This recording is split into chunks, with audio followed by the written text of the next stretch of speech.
তুমি মুসলমান, এক গ্লাস পানি পান করতে হলে 5টি বিধান আছে।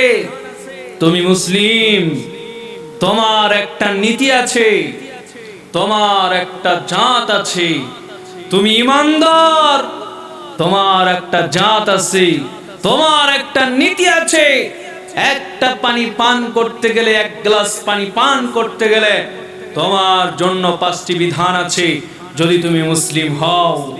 মুসলমান, জুতা তোমার জুতা, তোমার টাকা দিয়ে তুমি ইচ্ছা মতন কিনেছ, কিন্তু ইচ্ছা মতন তুমি পড়তে পারবে না, কারণ এখানে নীতি আছে, ইসলামের বিধিবিধান আছে।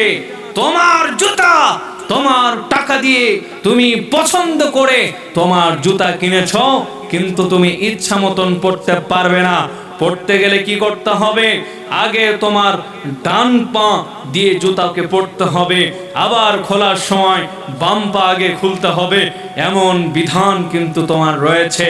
তোমার খাট, তোমার পালঙ্ক, তোমার বিবি কত সুন্দর করে সাজিয়েছে, এবার বলতেছে আসেন স্বামী একসাথে ঘুমাই।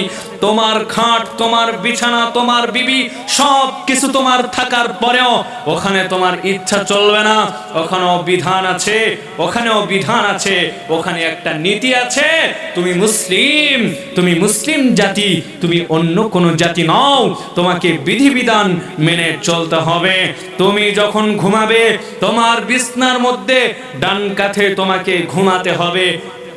মুসলমান, খুবই সাবধান, আরো জানতে হবে, বুঝতে হবে। তোমার বাড়ির ভাত তুমি যখন খেতে শুরু করবে, ইচ্ছা মতন তুমি খেতে পারবে না, সেখানেও নিয়ম আছে। পেটকে 3টা ভাগ করতে হবে, একটা ভাগ রাখতে হবে খালি, এক ভাগের মধ্যে রাখতে হবে পানি, আরেক ভাগকে তোমার খাবার দিয়ে ভরপুর করতে হবে। তোমার টাকা, তোমার রুজি, তোমার উপার্জন করে তোমার বিবি কত সুন্দর করে রান্না করেছে, সেখানেও তোমাকে বিধিবিধান মানতে হবে, কারণ তুমি মুসলিম জাতি, তোমার একটা নীতি আছে।